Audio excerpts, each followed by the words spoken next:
instances of paranormal phenomena have been reported in this desolate place. Events that may reflect the area's tragic past.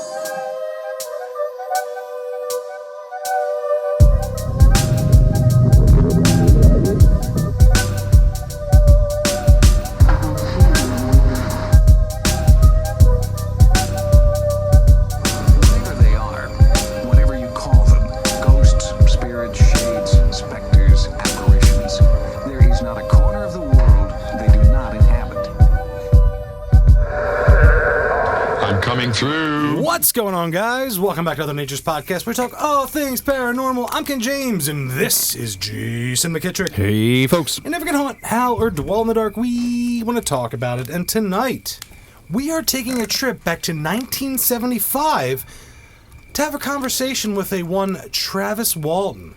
He saw something in the sky. Was it a fire? I think so. Or as we like to call the movie when I was a kid, Needle in the Eye. Or jelly in the mouth. Ooh, where's that jelly been? Oh, it was a dude's fucking guts, wasn't it? Yeah, well, no, he put the hand in the jelly, and then they stuffed jelly. Anyway, we're talking about the... It's all very rats in the walls. Yeah. We're talking about the Travis Walton / Fire in the Sky case. Highly debated, highly talked about. News outlets, was on Larry King Live. If you know anything about the UFO community, you know a lot about this hick. He's a very lovely, soft-spoken ginger. Yeah. Nice mustache. Nice clean. He's very kept. Looks like a MLB pitcher. Ooh. Looks like a starting pitcher for the MLB. Who does he look like? Any of them. Like Randy true. Johnson back in the day, those guys. Oh, yeah. All of them had that mustache and that whole vibe. Half mullet. Yeah, you're right. Yeah. He has classic era MLB pitch Yes, vibes. he does. Yeah, he does. Anyway, so like I said, we're going to be talking about Travis Walton and his abduction and that whole wacky debacle. But before we get into the fist fucking of Travis Walton, Jesus, it's ODP now, man. We get to go nuts. It's way over dramatized for the movie. It's not even close to that. Oh yeah, no. But even in the book, though, there's some weird stuff. But before we get into that, we're going to send it over to Jay for tonight's jump scare. All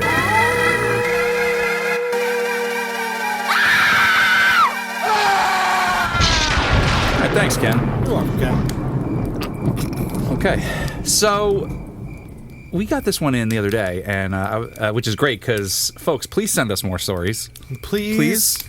Okay, we're not even at the bottom of the barrel. Now we're begging. I'm sorry that we're not, Monsters Among Us podcast. Yeah. Jag off. Dude. Oh my God. I tried to listen To his podcast? Yeah, and he had his brother on who was a cop the one time. Was he doing the Batman voice? He always does that where he's just like, ugh. And then once I saw him on Paranormal Caught on Camera on Travel Channel. Yeah. Holy shit. There's something even worse for him. Him and his compatriot put out a documentary about this area out in... It's two jagoffs walking around the desert talking about sparking rocks and paranormal shit, and it's... Sounds awful. Me and friend of the show, Sam, watched it together. We didn't even make it through it. I'm sorry for you and Sam. Yeah. Sam Heimer! I am so sorry that you guys had to go through that. Yeah. But you did it as a team, and I respect it. Yeah. I'm still sick because I watched it. So. Maybe you did some kicks afterwards. Yeah. Maybe. Limbered up. Maybe. All right, so yeah, let's hear this juicy morsel. Oh yeah, I'm sorry. Friend of the show, Michelle, sent us this story for the episode, and this is actually pretty cool because this is not so much of a ghost story, but one of those weird kids who are too old soul kind of thing going on. Oh, I was one of those. I get it. Yeah. Okay. So Michelle tells us, I was pregnant with my second child and due in 2 weeks. My father-in-law offered to watch our oldest, then 5, and have her spend the night while my husband and I had one last date night before the baby. When we dropped her off at Granddad's, she announced, I'm spending the night because Mommy is going to the hospital to have the baby. We corrected her that the baby wasn't due for another 2 weeks. Overnight, my water broke and I went into labor.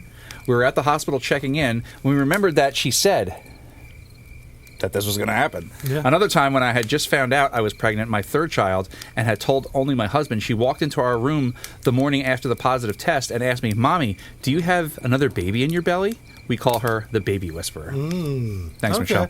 Hi, Michelle. Weirdo kids. Is your kid a weirdo to this day, Michelle? Sorry. Remember in what was it, Scary Movie, I think 3? Yeah. Where it was supposed to be the Sixth Sense, and the kid's like, your kid's going to be an asshole. And Yes, yes, yes. That's what that reminded me. Yes. But Yep. I'm sure your kids aren't assholes, Michelle. But most are. Just Kids have the potential to be. just an observation. Outside observation. You're an asshole. No debate, brother. I am here to asshole. Okay. That's kind of, Well, baby whisperer children aside, still kind of creepy, I gotta be honest. It is. You get those ones where there is that weird intuition from the kid. Yeah. And, Or they just say something off. I've Yeah. had my kids have done stuff like that Yeah. before. And it's just like, they're like, who's that behind you, Dad? And you're like, what? And then you're like, and I no look one. behind me, it's the Star Wars kid doing the... Or no, it's just Ken. Yeah, it's just me doing silly kicks for 4 kicks. Yes. All right, all that silliness aside. All right, guys, we have another story that came across our desk. This one is not from a listener, but it's from a newscaster, and we're going to play it straight up. This is another haunted headline.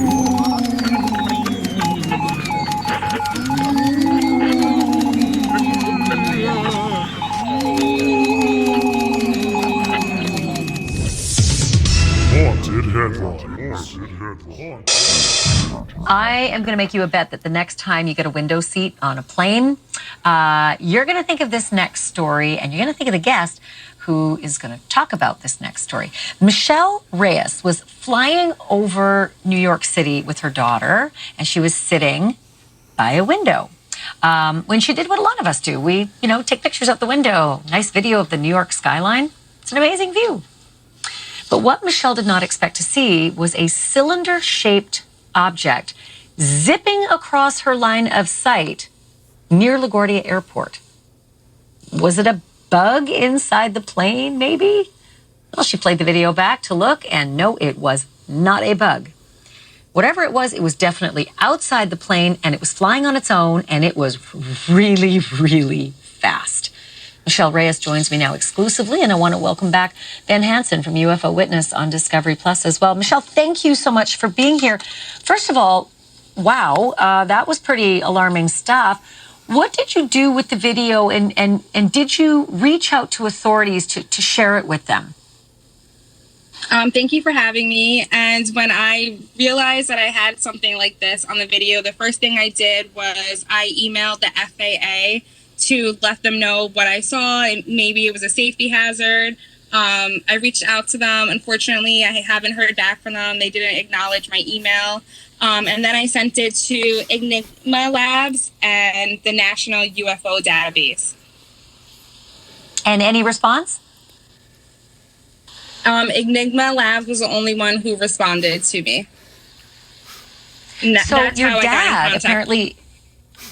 Oh, okay. So, and as I understand, your dad is a former Navy guy, so you were able to share with him as well. What did he say? I showed it to him first, and he honestly had no idea what it was either. He had no idea. He was just as baffled as I was.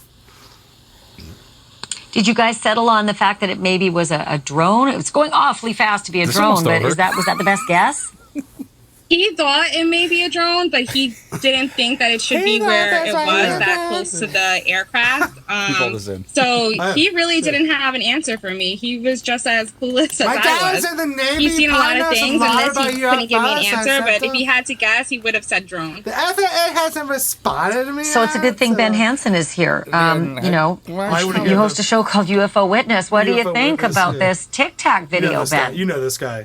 This was incredible, honestly, because it took a while just for us Used to to work get for in the touch FBI. with Michelle. It wasn't for her posting it on the app. Someone had borrowed, The FBI to sort start a lucrative of career stole it from her social UFO hoaxes. media and posted it as if they were her friend.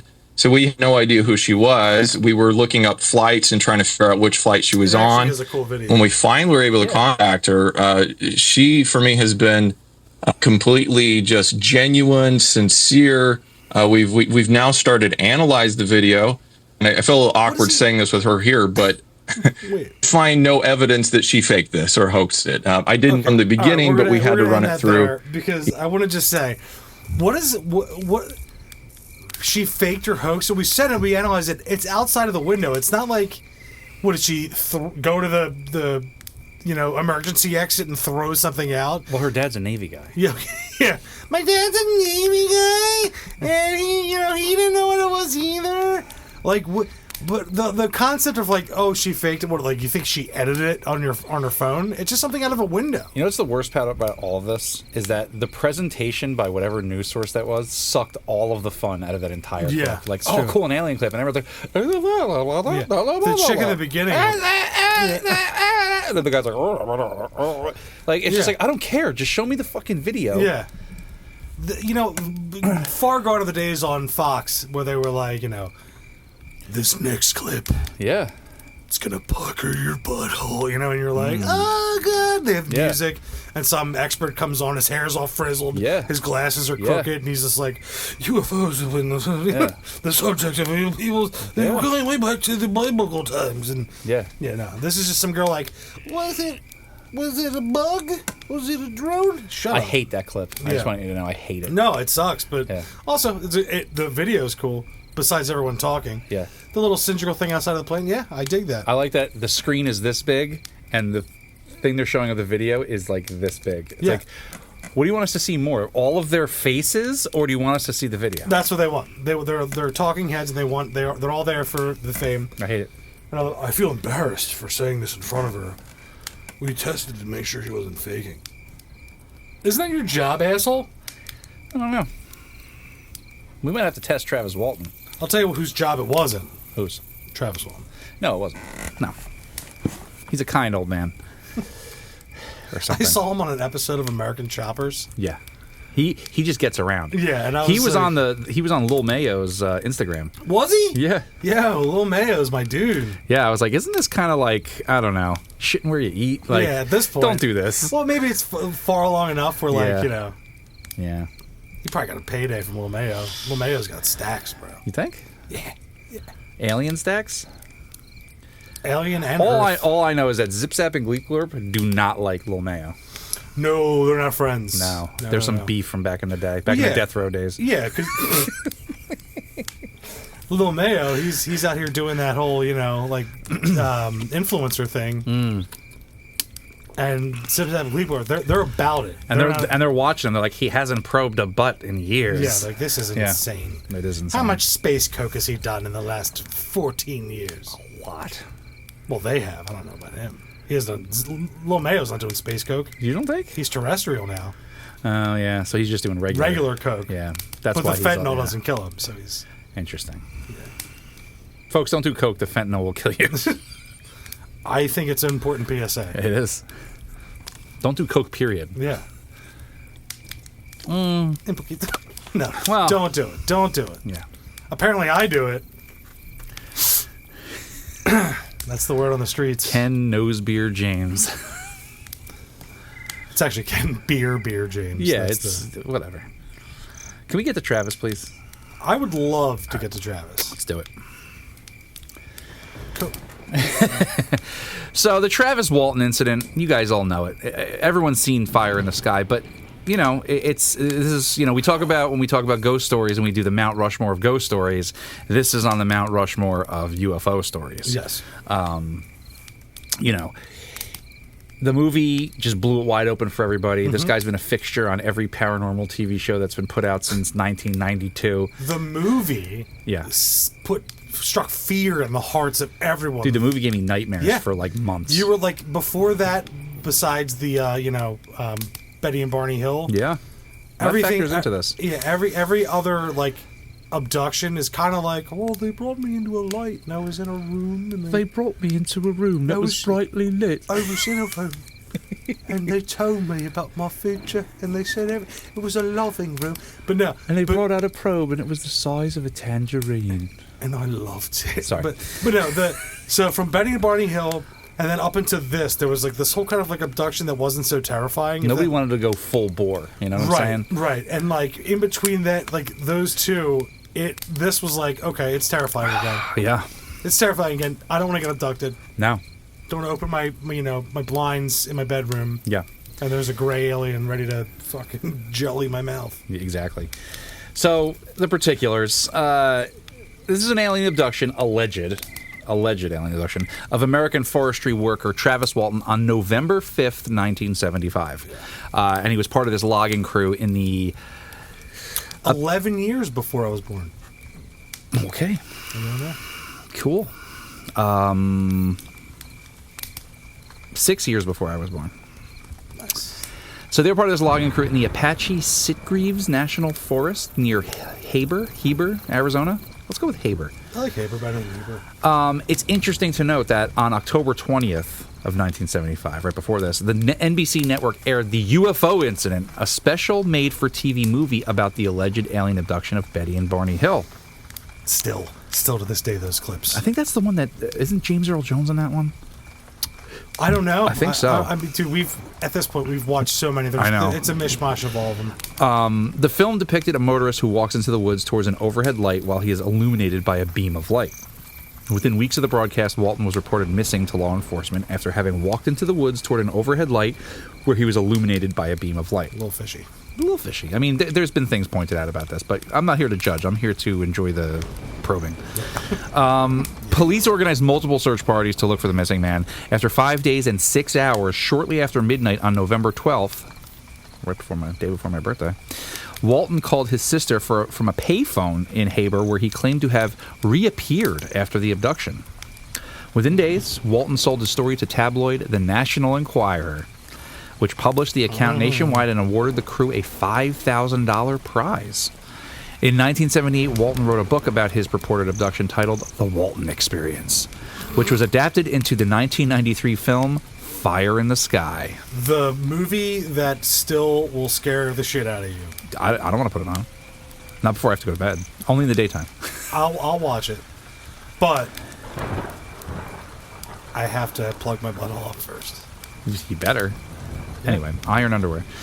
Walton's case received mainstream publicity, and Walton remains a regular guest on TV shows and podcasts. We could probably get him for this one. He goes on every show. I've heard him on like shows that have like almost no followers. I think he just has an honorarium you have to pay. Let's look into that. We should. I'd have him on. Oh fuck yeah! I'd have him here drinking. Seriously, it's like, dude, you want to come down to Philly? Yeah. Take him to a game? Holy shit, take him to a game. Yo, taking Travis Walton to a To a fucking game? Phillies game? Yeah. Film the whole fucking thing? Yeah. Folks, Get him fucking stay tuned. wild. And we're like, yo, go down there and pitch. Go down there and pitch. Yeah, you look like a fucking pitcher. You look like who's our new guy? Fucking Spencer Turnbull. Turnbull. Yeah, Say your Turnbull's dead. Yeah, Say your Turnbull's dead. Tell me Turnbull's dead. Get us in the Diamond Club, goddammit. Behind the fucking hope. Yeah, exactly. Sorry, folks. It's always about the Phillies at this time of year. We're not. So the Walton incident is widely regarded as a hoax, even by believers of UFOs and alien abductions. This is in the last couple of years because people have really dug into this guy. Yeah. They know that the Waltons were longtime UFO buffs and pranksters who had recently watched a TV movie about a supposed alien abduction. They're talking about the Betty and Barney Hill experience. Yes. They suggest one motive for the hoax was to provide a, quote, act of God that would allow the logging crew to avoid a steep financial penalty from the Forestry Service for failing to complete their contract by the deadline. Yeah. Don't tell that to Mike, though. No, don't tell Mike was... He really took it hard. Yeah. That screen door really spoke volumes. You know what I'm talking about. I do. Cheers, folks. Cheers. So a little background on this bad boy. So in the spring of 1972, the National Enquirer tabloid began advertising a $50,000 prize for proof of extraterrestrial visitors. By 1975, the prize had been raised to $100,000. And it's funny because, like, they were obviously Travis Walton was a fan of Bat Boy. Remember Bat Boy? Yeah. He was probably like grabbing a Bat Boy paper. That's Weekly World News. And it's, oh wait, I'm thinking that. Yeah, you're National right. Enquirer was the one that like reported on like the Royals and like, you know, Same Scandalous difference. and It's the same difference. actress cuts her face up to be in movie. Like it was You're all that right. bullshit. You know what? I'm just mixing them all up, but I'm in the line at the grocery store. Yeah. And they're all, yeah. Yeah, no, that's Weekly World News. You're That- right. I'm sorry. I have a National bunch of Enquirer. those still at my mom's. I used to get them at Wawa. I used to force my dad to get them for me. Oh yeah, Yeah, I'd be like, Bat Boy. Like, I loved that shit. me too. But I forget the name, of course. The Bill Clinton with the aliens. I have that one still. Oh, dude. Yeah. Classic. Oh, fucking classic as hell with the finger. Yeah. Yeah. Good stuff. I have the Bigfoot. The Bigfoot was my lover or whatever the fuck it was.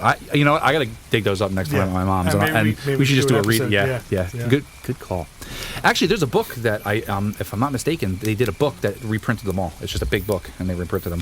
While you're explaining, I Yes. will go on Amazon. All right. So, Travis Walton and the Turkey Springs forestry job. We need to know about this because apparently this was like the big thing behind it that that caused them to do their nonsense. On May 5th, 1971, Travis Walton and associate Carl Rogers pleaded guilty to breaking into the offices of the Western Molding Company, stealing company checks, forging, and then cashing them. The pair were placed on probation for 2 years, after which they were allowed to plead not guilty and, quote, cleanse their records. All right, so these guys are... That's not good. Yeah, it's a little shady. Yep. In 1975, Travis, age 22, was a member of a 7-person logging crew led by Carl's older brother, Michael H. Rogers. Mike. In the movie. Age 28. The year prior, Rogers won a bid for a federal contract to thin out small trees from an area known as Turkey Springs in the Apache Sitgreaves National Forest, when he underbid 2 other contractors. The Turkey Springs job called for the thinning of 1,277 acres by August of 1975. Rogers requested and was granted an extension until November 10th. On October 16th, a Forestry Service inspector visited the site and concluded the job could not possibly be completed by the deadline. Failure to complete the job could lead to a $2,500 penalty and a disqualification for bidding on future Forestry Service contracts. So these guys are going out in the woods and fucking getting loaded all day. Yeah. Playing with fucking chainsaws. Yeah. Yeah, that's exactly what's happening. I love how, like, you know, in the movie, like, they depict them as, like, you know, most of them are hard work. I believe the only innocent here is Mike. The only innocent here... Yeah, probably is Mike. Mike's like- just trying to get the goddamn... He's like, look, Yeah. guys, I got to get this job done. Yeah. They're fucking around. They're all Yep. they're all hung over from the night before. Now, what's... taking 2-hour lunch breaks. The dude in the movie that played Elliot and E.T.'s in there. Yeah. Yeah, he's in there. And then, who's the other guy? That's The wild director? card? The dude from Shocker. Yeah. He's the kind of nerdy guy. Yeah. And then Dallas is just a piece of shit. That's the wild card. Yeah, the guy that lives, you know. Yeah. Yeah. Mm-hmm, But Mike didn't back... Or no. Travis didn't back down. at Yeah, they that said point. he had they thought, because remember, they think that he killed him. him, Right? yeah. Anyway, we'll get there. On October 20th, Rogers wrote to his Forestry Service contracting officer, I cannot honestly say whether or not we will finish on time. However, we are working every day with as much manpower as I can hire. I will not stop work until the job is finished or until I am asked to stop. I have had considerable trouble keeping a full crew on the job. The area is very thick and the guys have poor morale because of this. We will keep working and trying hard. Dude, Travis just can't be riding his motorcycle around town Yeah. and, you know, being... Donuts. Got donuts. Yeah, he did get donuts. He brought donuts. And the girlfriend, she's sleeping on just the mattress Mike's to sister, show yeah. you, just visually show you that these are poor people. Yeah. Yeah. But, like, the house he climbs is like a 4-story house, so it's like... Oh, It's a hell of a climb. yeah, I don't know. Anyway, we're talking about the movie. Yeah, I'm but yeah, no. At this point, the cards are stacked against them. Yeah. For, you know, credibility here. You know they were fucking around. You know what I'm saying? Yeah. And yeah, Mike's probably losing his shit because he's like, look, my fucking job, my life is on the line Yeah. here, man. Like, we got to get this done. And like, ah, fuck you, Mike. Yeah, and his best friend Yeah. is like, you know, come on, man, motorcycle shop. Well, yeah, MT Motors, let's do it. Yeah, let's go. And he's like, The snowflake keychain. yeah, yeah. He's like, Mike. He's like, Mike, listen, everything's gonna be fine. You could cash in your insurance policy on the. And he's like, that's not how this works, Travis. Yeah, he just thinks that everything's I Yeah. come in and I just, we everything's figured it out. Yeah. Yep. Yeah. And Mike's just like dying out there. Yeah. He's probably cutting all the trees. Yeah. And the rest of the guys are fucking off. Yeah. And they're just getting drunk, smoking weed. I was going to say, one dude is just coked out of his skull, yeah. and he's just fucking... Dallas. Yeah. Dallas is coked puking out in of the... his mind. Yeah. Yep. Yeah. So, all right. So, the Barney Hill, the Betty and Barney Hill, and the whole NBC thing. I mean, go back and listen to that episode. That's the one that I hang my hat on for if UFOs are real. It's still so terrifying. Yep. Yeah. And the regression tapes. Yeah, I still hold fast that Barney's brain couldn't take it. And he had a died. stroke, and he yeah. died. He died. Yeah, folks, go back and listen to that episode. That's a couple of years back, but I think we covered the hell out of that Still one. to this day, editing that, Yeah. I was so because I had to cut the clips. Were you and crying, just like crumbled up in the bottom of the shower floor? I did after Yeah, because I had to charge through. You know, I hear you. I had to get this episode done. Well, that episode done. Yeah. Or I would beat you. Yeah, JP. If I don't get episodes done in time, I just want you guys to know. I come to Ken's work and just beat the shit out of him in front of his coworkers. They're like, "Yeah, beat him. He doesn't work here either." Yeah. Sorry, guys. None of this is fact. Everything is fact. Besides the fact. It's all fact. So no. On October 20th, 1975, the same night that Rogers wrote to the Forestry Service, the NBC network aired a primetime special, The UFO Incident, a made-for-TV movie about an alleged alien abduction. The film starred James Earl Jones, yes it is, as Barney Hill. I'm going to have to rewatch that. I kind of remember that. I actually, now that you mention, I do actually too. He plays Barney Hill, who had undergone a hypnosis session with a psychiatrist in 1964. After which he reported recollections of an alien abduction. It's fucking wild. Yeah. Recovered memory therapy is not based on scientific evidence, and recovered memories are indistinguishable from false memories. Yeah, we're out of the 90s, aren't we? It's true.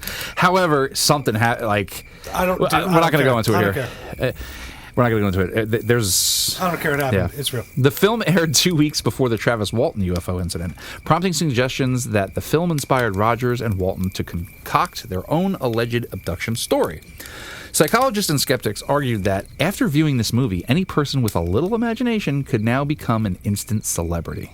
Mm-hmm. By claiming an abduction, concluding that one of those instant celebrities was Travis Walton. So, according to researcher Philip J. Klass, shortly before his disappearance, Travis told his mother not to worry if he were ever abducted by aliens because he would return safe and sound. That guy sounds like a fucking ambulance chaser. Philip J. Klass? Philip J. Klass. Have you been hurt? You know. Yeah.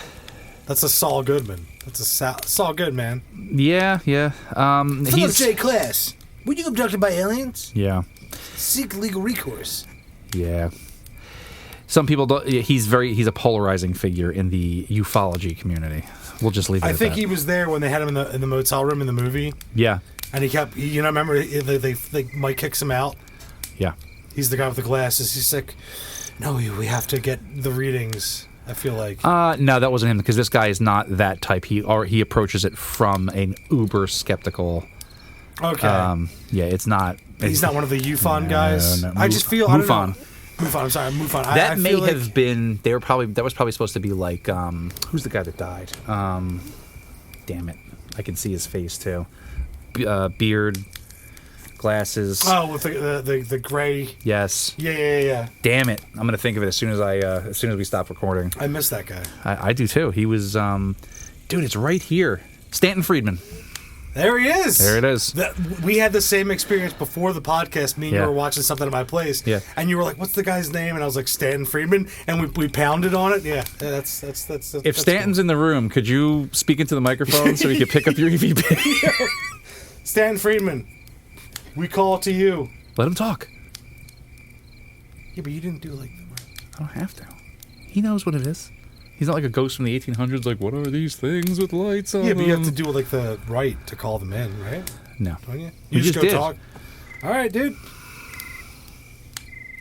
I'm calling it. It's Okay. All right, so let's talk about the incident itself. If we pick up something there, Yeah. I will shit a fucking brick. I'm punching you in the face. Yeah. Yes. I will reach to the phone like Ghost Dad. Yeah. Yeah. So on November 5th, Ken, 1975. November 5th. Logging crew chief Michael H. Rogers, Mike to his friends. The only credible one. Right. He was just losing his shirt. Yeah. Reported Travis Walton missing to the Navajo County Sheriff. 6 members of the logging crew claimed they were driving down a forest road when they saw a lit object above the ground near the roadway. They reported that Walton got out of the truck and ran towards the object, which shone a light on him. They said they drove away in fear, only to return 15 minutes later to find both Walton and the light missing. At 7:45 p.m., a member of the logging crew called Officer L.C. Ellison, Sheriff Marlin Gillespie, and Deputy Kenneth Copeland drove to Haber to meet with the loggers. Rogers and 2 crew members agreed to return to Turkey Springs with the 3 officers, while the 3 other crew members refused to return and instead drove home in Rogers' vehicle. The 5 men searched Turkey Springs until shortly after midnight, when Sheriff Gillespie paused the search until the morning. Yeah, they all left because they were in on it, and Mike's the only one. Just like, my friend's missing. What the hell? Yeah. They're all like, oh, God, let's get out of here. Let Mike deal with it, because he's the only one that's credible and is going to actually answer correctly to all of this stuff. Yeah, absolutely. It just... To just see it as these facts laid out, it's just like, damn it. That's the thing. Like, I so badly want this to be real. I know. But also... Do I? Because of what apparently... you know what I mean? Like, so there's a little bit more. Around 1:30 a.m., Navajo County Deputy Sheriff Kenneth Copeland and Rogers visited Walton's mother. According to Copeland, when he informed her of her disappearance, she said, "Well, that's the way these things happen." what things happen? I don't know, man. She was probably drinking moonshine. Yeah, she was gagged out of her mind, probably. Gagged. Copeland said she was shocked by how calmly she took the news and her general lack of surprise. Walton, his older brother, Dwayne, and his mother were described by the sheriff as longtime students of UFOs. His older brother in the movie, they depicted the guy's got like this neck beard. Yeah, it's I'm weird. always like, chill out, neck beard. Yeah, every time I seriously. see him. He gets very upset very quickly, too. Yeah. It's because of the neck beard. Yeah, absolutely. Because Travis Walton's mother lived in a ranch house without telephone service, Rogers drove her into town so she could call Travis's brother Dwayne and their sister, while Copeland followed behind. Around 3 a.m., the witching hour, Walton's mother...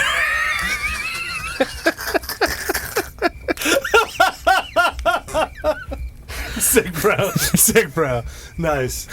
Oh, shit. So around the witching hour, Walton's mother called her daughter, waking her. Deputy Copeland was again shocked at how well Travis's family took the news. Oh, fuck. Yeah. I'm good. So what followed was the missing person investigation. Yeah. All right. So the following day, November 7th, a search party of nearly 50 people scoured the Turkey Springs area, but failed to find Travis or any signs of any altercation. Law enforcement were surprised when, after a few hours, Travis's mother told them, "I don't think there is any use of looking any further. He's not around here. I don't think he's on this earth." Yeah, they cut her out of the movie. Yo. Holy shit. Yo. Sheriff Gillespie then dismissed the volunteers. However, the following morning, November 8th, Rogers and Dwayne Walton complained in person about the discontinued search. As a result, Sheriff Gillespie assembled another search party, which included a helicopter. Regional papers covered the story on November 8th, and that day, a member of the Phoenix-based UFO interest group recorded a 65-minute interview with logging crew chief Mike Rogers and Travis's older brother Dwayne Walton. At no point during the interview did either express any fear or concern for Travis. Rather, they expressed confidence that Travis would be returned. That's funny, because in the movie they depict when Dwayne goes up to Mike, and he's like, well, and Mike's T-1000, he's there like, dog it, Yeah, I know. Yeah. I'm just for them. Yeah, I gotcha. I love that guy. What is his name? Richard Patrick? Something Patrick? Yeah. Patrick. Patrick? Yeah. Michael Patrick? Michael Richard Patrick. I don't know. Also during the interview, Rogers discussed the logging contract, saying, "This contract we have is seriously behind schedule. In fact, Monday the time is up. We haven't done any work on since Wednesday because of this thing, and therefore it won't be done. I hope they take that into account." Yeah. A wink. Yep. A wink. Yeah, this is not looking good for these guys. No, it's not. Forestry contracts included an act of God clause that excluded contractors who were delinquent due for unforeseeable circumstances. God damn it, Travis. I still want to take him to a Phillies game. Oh, dude, no. This actually... Look, we'll get there. We'll get there. During the interview, Dwayne revealed that he, Travis, and their mother were UFO buffs who had previously discussed that if they ever saw a UFO, they would immediately get directly under the object because the, quote, opportunity to go aboard a UFO would be too great to pass up. They would come in their pants, is what basically they're saying. They did. Yeah. That's why Travis fell down. He didn't get hit by the beam. Yeah, he came in his pants. Yeah. Yeah. Intergalactic. My nut! Yeah, they had a beam that they shot at his dick, and he just... Yeah, it's wild. We'll ask him about it. Yeah, Dwayne. Yeah, yo. So when they shot you with that dick ray, yeah, yo, did you nut, bro? Yo, how hard you nut, bro? Bryce comes over. You nutted? Yeah. You nutting, dude, right now? He's like, I'm always nutting. That's the gift they gave me. Yeah. Dwayne repeatedly insisted that Travis was not even missing. He knows where he's at, and I know where he's at. The brother said that on camera. What? I'll read it again. Dwayne repeatedly insisted that Travis was not even missing. He knows where he's at, and I know where he's at. Dude. That's crazy. Yeah. You know, you do the simplest scratching under the surface sometimes. It sucks, I know. And also in the age of information, these great cases. Right, well, because... What did we recently do that with? What was the one that we were like, oh, fuck. Well, we did... Cold was just... That was... But I don't know, what was recently? Bell Witch was blown apart. Yeah, I just have to look back. I'd have to look back. But this happens often now. Yeah, like... Yeah. Like, certain ones are protected by this, like, layer of stuff. Yeah. But these ones, at this point, it's like... Yeah. All this independent research done because of people on the internet and things like that. Don't do your own research. No, never. On November 9th, law enforcement continued the search for Travis until late afternoon when Walton's mother again requested the search be halted. By November 10th, stories of Walton's disappearance were being published throughout the U.S., UK, and Canada. On November 11th, the press reported that Travis's mother felt any further searching for Travis would be useless. That is very suspicious. This whole thing is like... It's bad. It's like putting it, like, not like a knot in my stomach. Yeah. But I'm getting this, like, oh, God, nothing's really... I know. Real. Let's get through it. Yeah. Also on November 11th... we can lie to ourselves. Yeah. Like, well, the movie's real. Yeah. Also on November 11th, the fear is real. Rogers and the 5 other members of the logging crew were interrogated by Arizona Department of Public Safety polygraph examiner C.E. Gilson to determine if the men had murdered Travis Walton. That's a great scene, too. Yeah. I would have to say no. All denied having harmed Travis. Gilson opined that 5 out of the 6 men were being truthful and described results for the 6th man, Alan Dallas, as inconclusive. Yeah. So Mike shows up. Before that, remember when he pulls up? It's Mike and the dude from Shocker. Yeah. He's like, you're gonna take that test. You know, you're gonna do it. Mm-hmm. You fuck. And then what's his name? The famous dude, guy who was the original Maverick, James Earl Jones. No. He plays like the detective with the hat. He's.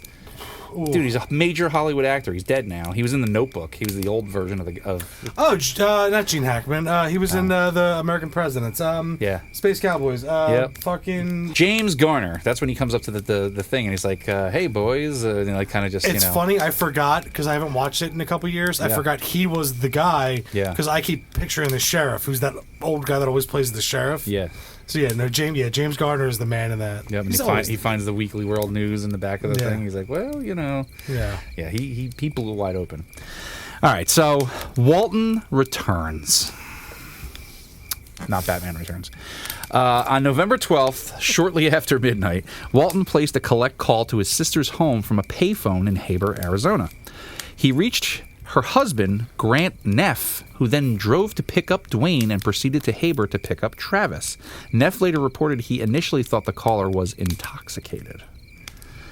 As part of the collect call procedure, Travis told the operator his name. She recognized his name as that of the missing man and alerted Sheriff Gillespie, who dispatched a deputy to the family ranch house.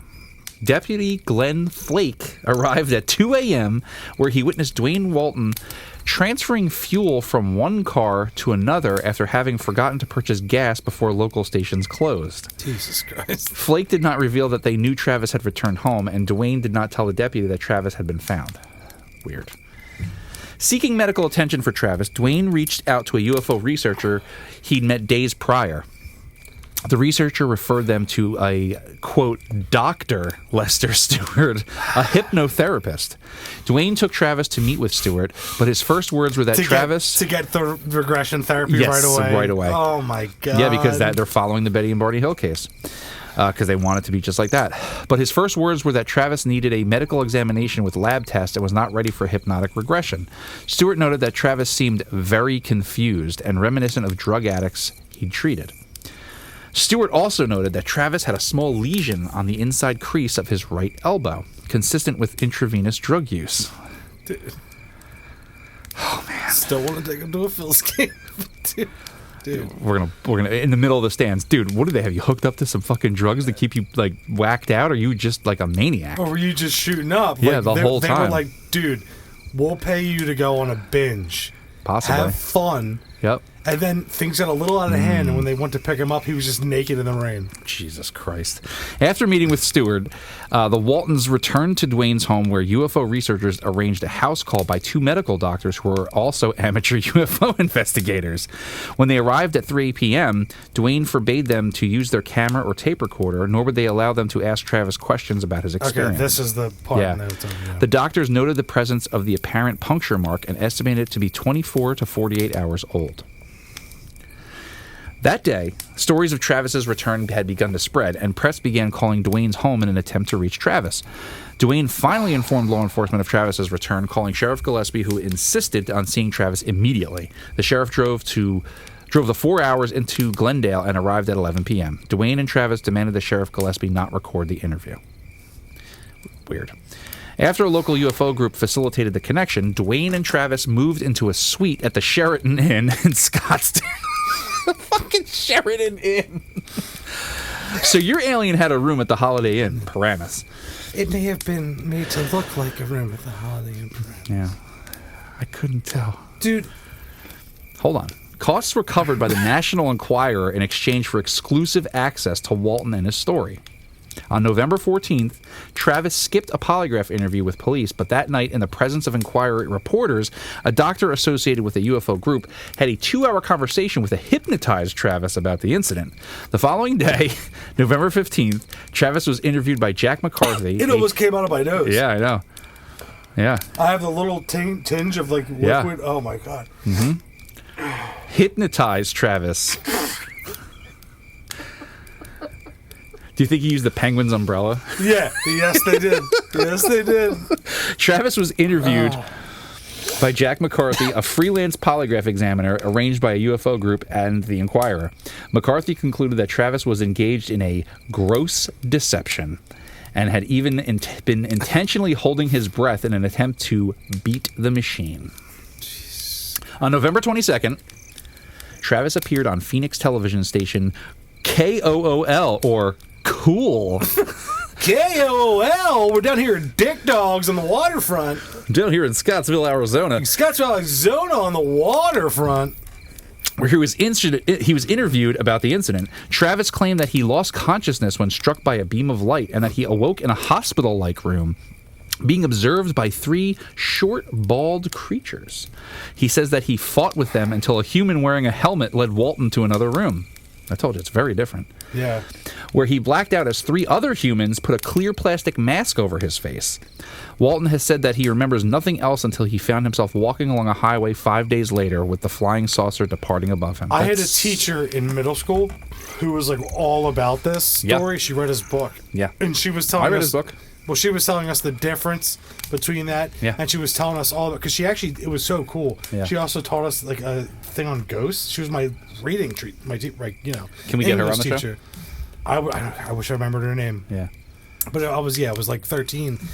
Ghost of Stanton Friedman, could you reach out to that woman and have her call us, please? But she was telling me, because she knew I was all like, when she was talking, I'm like...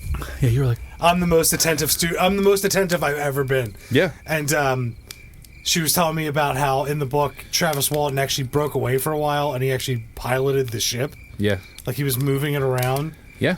And then when she said that to me, that's kind of in my heart of hearts, I knew kind of like, oh man, this is fake.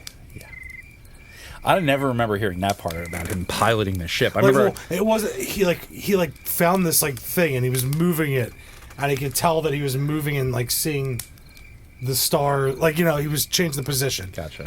And like he was moving it, and like one she told me that. Yeah. And I saw the light in her eyes. Yeah. And I was just like, well, I at 13 am not that. Sophisticated? No, not that gullible. Okay. When she said that he was able to escape these creatures and like run around the ship and do that, I was like, fuck, I think this might be fake. I think this, because she said the movie was so different. I loved the movie. Yeah. Saw it in the movie theater. Yeah. I was a kid.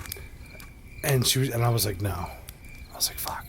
Yeah. But I want to believe because all these other shows, you know. Yeah. But continue. I'm sorry. No, it's all good. I've been having flashbacks about this whole The story story, throughout my life. that's what I've always heard. What we just said. He had some like weird thing that happened. He like starts getting nuts a little bit. Apparently, he grabs something that was like a clear like tube or something and tried to attack them. And they like, ugh. And the person came in with a human, with a motorcycle helmet. With a helmet. It was Boba Fett, and sorry, Jango Fett.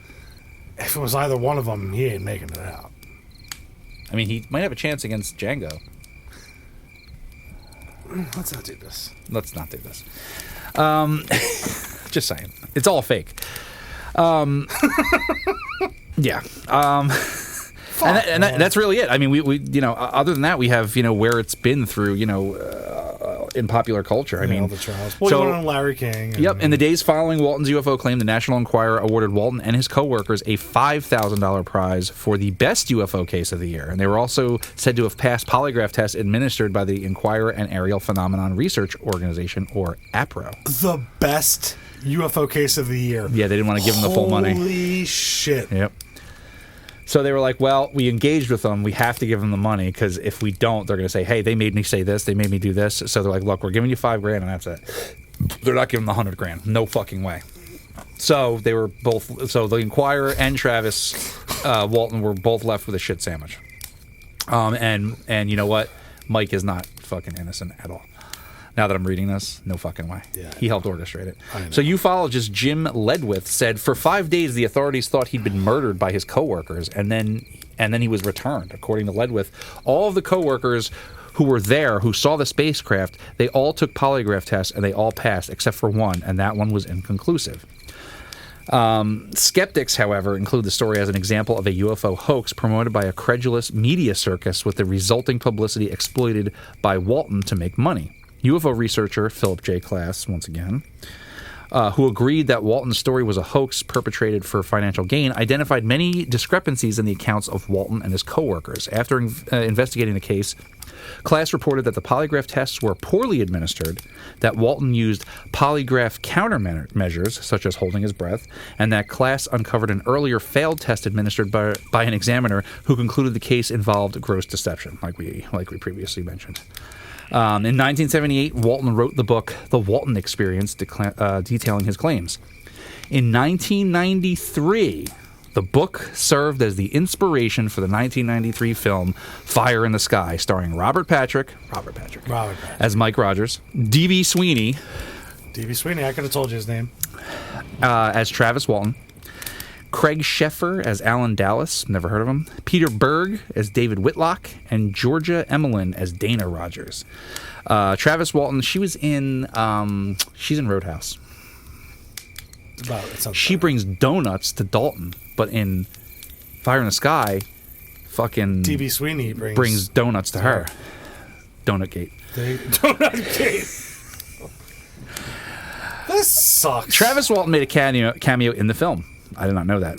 I did know that. Paramount Pictures decided that Walton's account was too fuzzy and too similar to other televised Close Encounters, so they ordered screenwriter Tracy Torme to write a flashier, more provocative abduction story. I'll tell you what. She fucking succeeded. Killed it. Yeah. I want her to write my life story. Just do that. Like, just come up, be that.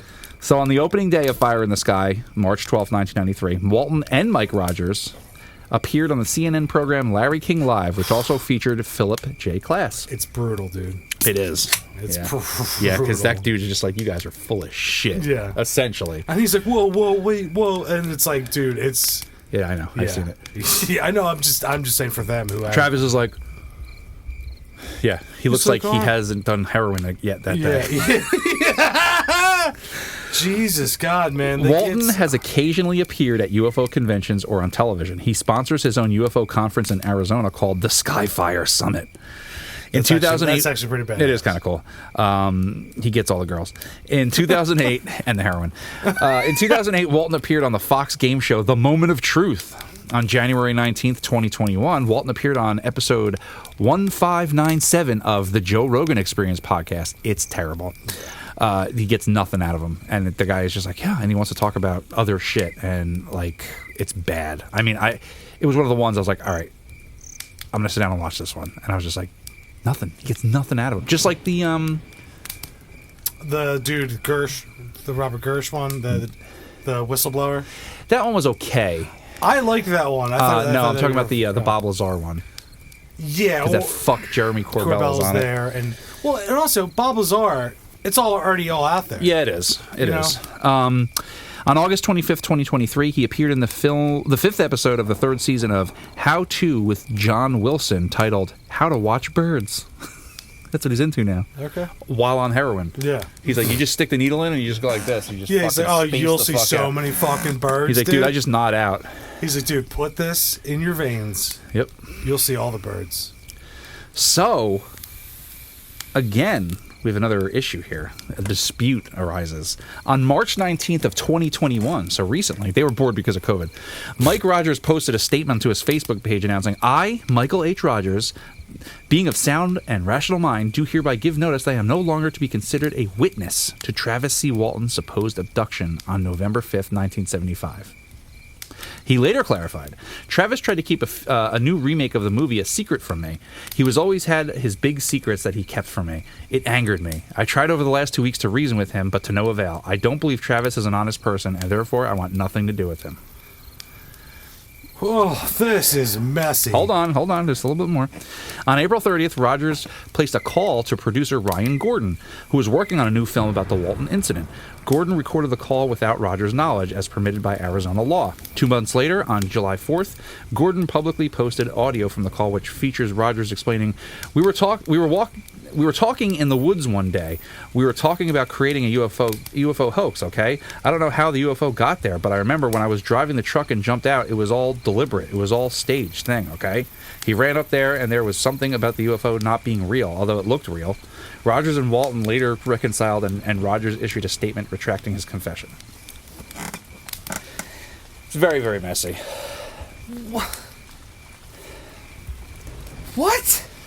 Money, dude. Yeah, no, Money. I get that. Where in the fucking world Yeah. would any studio... Yeah. Well, actually, no, let me recant that. I am no longer attached and want to be, part of that statement I just made. Yeah. First of all, a remake of what? You have that. Great. Yeah. That's the movie. You don't need anything else. A remake, what, are they going to make it different and even better? Make it scarier? How? Anyway...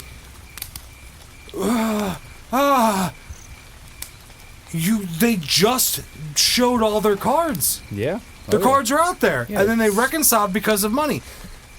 Oh my God! I don't think I want another Phil's game. But let me clear that up. I do want another Phil's game. No, I want him to go to a do. Phil's game. Because then if they lose, you can just beat them to death. Yeah. With jelly and tubes. Yeah. This sucks. This sucks so bad. I know, man. It sucks. 'Cause, and when we picked this, I knew this was going to go this way. Look, I knew too, but I didn't know all of it, and this is one of the ones I didn't want to do too much research into. Yeah. Like I already said, I did some. I watched the Larry King Live shit years ago. Because the movie is so good. Other Dangers takes Travis Walton out to the ball game. Yeah. That's going to be the most interesting story ever. And put us in the remake. Fuck yeah. I want to play Dwayne. We should take him on like one of those wild rides. Like, we'll go to the game, and then afterwards we throw him in the back seat. And, we fucking just tune go him to up. fucking West Philly. We tune him up a little bit so he's all fucked up in the back. Hook him up to something, and then we take him through Kenzo. Like, just like start threatening him and shit, and then just like, and then when it's over, be like, go to the ATM. We dump clear him off out, in Kensington.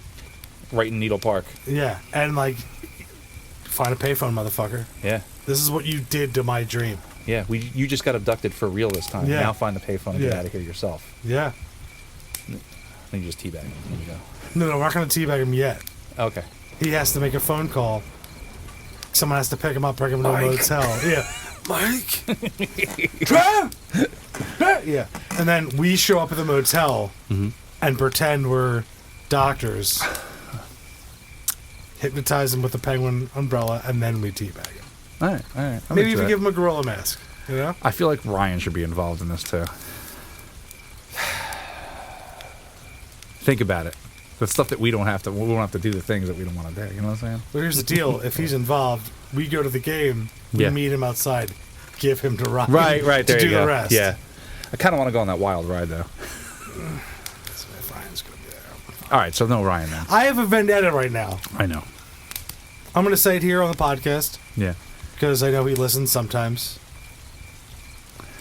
He never listens anymore. Okay. Well, he's been our guest twice. Yeah. It's a movie that came out that I really enjoyed, and he ruined something that I was so excited for Jay to see himself, because we recently covered it. It was the turning point of this podcast. He spoiled something, and it really stuck in Ken's craw. Well, he saw the light leave my eyes. I was so excited. Whoa, you Voldemort! Saw it. Yeah. You saw me go like and sink into my seat. I'm sorry, pal. It's not your fault. Well, Brittany was actually mad that you told me that he ruined it, because I was so upset. She's like, "Why? He shouldn't even have told you." Hey, Brittany, I know you listen. No, but she was like, I was like, "What do you mean? Like, what? He's gonna lie to me?" And I was like, "What are you doing?" I don't like that take. She's trying to do something. Yeah, She's trying to do something to us. Yeah. Anyway, let's get back on track. Don't do this stuff. So now we have, this is all the modern views of everything. Now we have, all this time in between, all these things have been talked about, and this is where the modern world sits on this case. All right. So New life on TikTok. Yeah. I mean, everything is old is new again. I mean, all that bullshit comes back. Yep. So Mike Rogers and the Waltons were known for their interest in the UFOs, right? One member of the logging crew recalled Mike Rogers and Travis Walton arguing about how UFOs can fly. These fucking idiots. This is so bad, dude. Rogers later acknowledged he had watched the first part of the recent television special that dramatized the Barney Hill alien abduction case, while the Waltons acknowledged prior discussions of wanting to be taken aboard a UFO. The Walton family long had a reputation for pranks and practical jokes. One neighbor family, the Gibsons, recalled being the target of multiple pranks. Within 4 months of the incident, UFO author Raymond E. Fowler, himself a believer in UFOs and abductions, proposed that some members of the logging crew may have been the victim of a hoax perpetrated by others in the crew. Authors including Class and Flock argued that Travis Walton and Mike Rogers planned the incident. Now I'm thinking, when I said earlier, the rest of them left because they were in on it. Yeah. They left because they weren't in on it. They're like, I'm getting the fuck out of Dodge. There's aliens. Yeah. Oh, As early as 1978, logging crew member Steve Pierce expressed suspicion that the incident had been a hoax. Pierce noted that on the day of the incident, Rogers made the crew stay past dark, whereas they usually ended work at 4 p.m. So also, Pierce also recalled that Walton did not work at all during the day of the incident. Instead, he slept in the truck while claiming to be ill from carousing too much. Also, he reported that Mike Rogers disappeared from the worksite for 2 hours that day. to set up lights in the woods. Yeah. Authors, there's a whole thing that I'm not going to go into about the National Enquirer misrepresenting the polygraph results, which we kind of covered a little bit. There's no more, it was all, deceptive. He was being deceptive. Yep.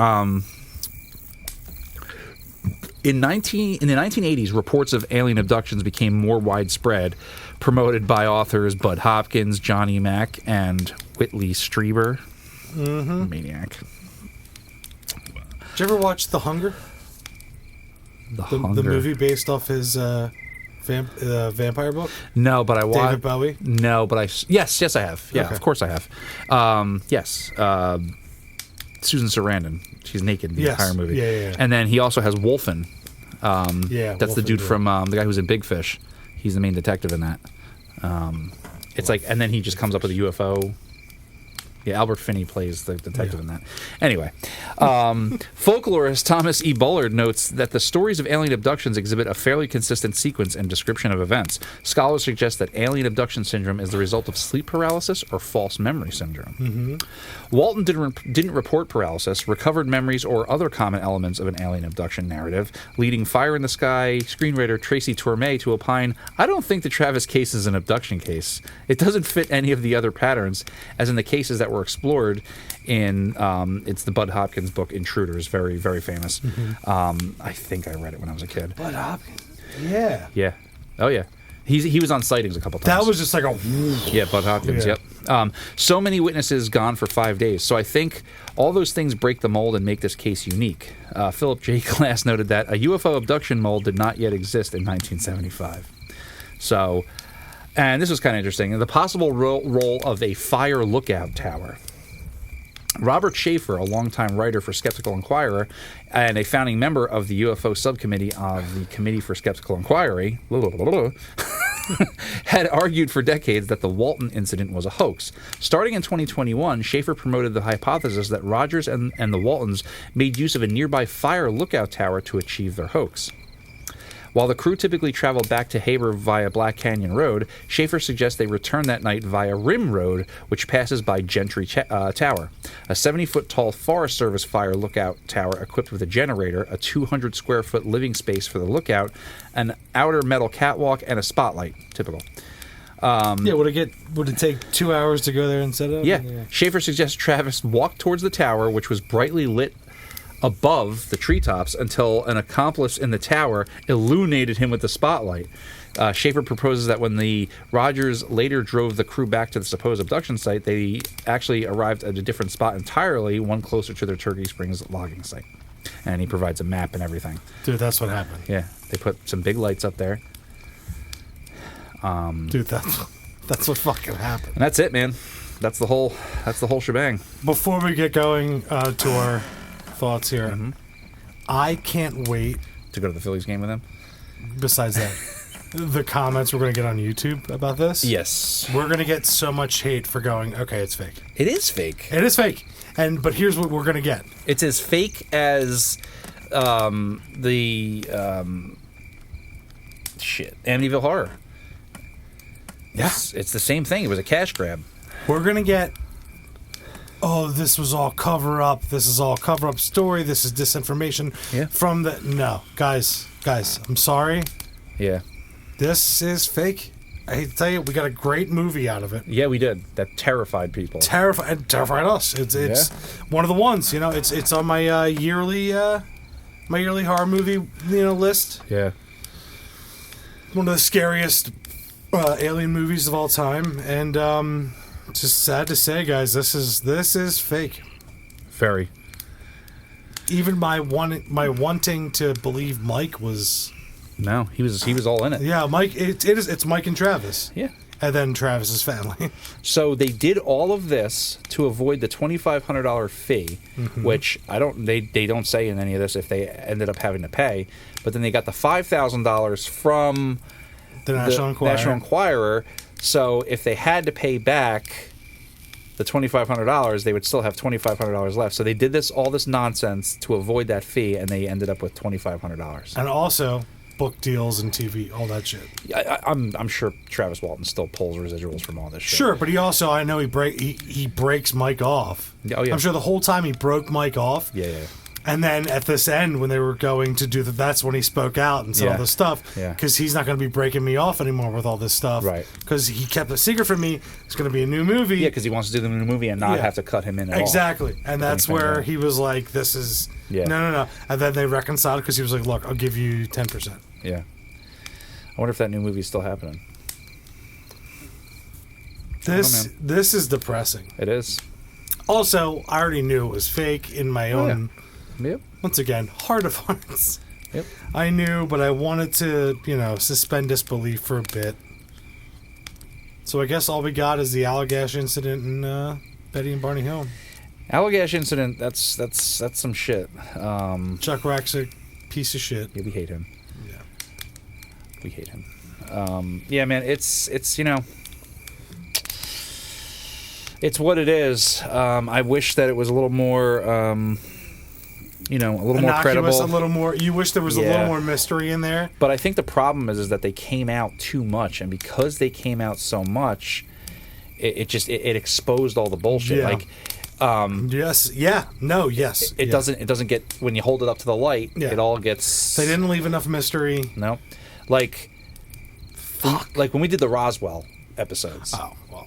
That's like something happened there. Yeah, and not only that, there's so many different departments of like this and that, hearsay from this and that different organizations.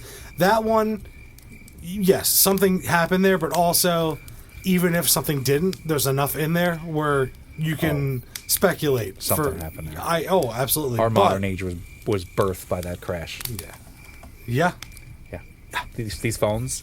Technology from that ship. Yeah, my phone folds open and close because of just like they can alien fold technology. time and space. Yeah, hell yeah. Ken just passed out. No, but yeah. Now I hate to be the bearer of bad news, guys. This sucks. Yeah, even the Flatwoods Monster experience was more credible than this. Literally, which is fucking Kelly Hopkinsville that we just did. Yeah. Even that's more credible. Yeah, back off. That's my shit. All right. I love that. Not you, I'm saying. Yeah. To anyone out there that would. Yeah, no, Travis Walton's a liar. Everyone that's involved in this. Yeah, but Betty and Barney Hill still stand up tall, I think. Yep. Yes. Betty and Barney Hill. We haven't done Kecksburg yet, but we'll get to that one. That's another big one.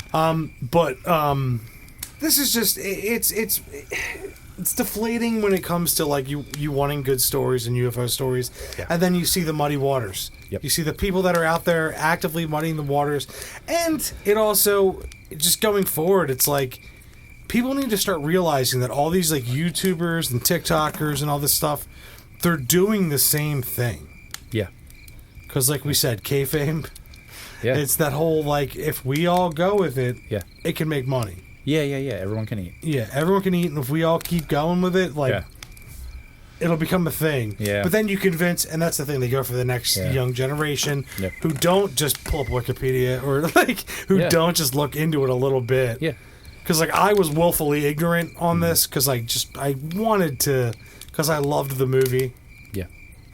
And it's a sack of bullshit.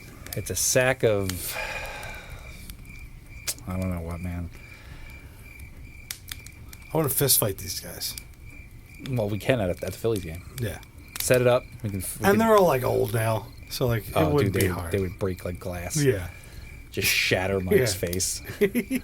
Punch I assassinate believe Travis Walton. you. Yeah, punch it. The fuck you doing?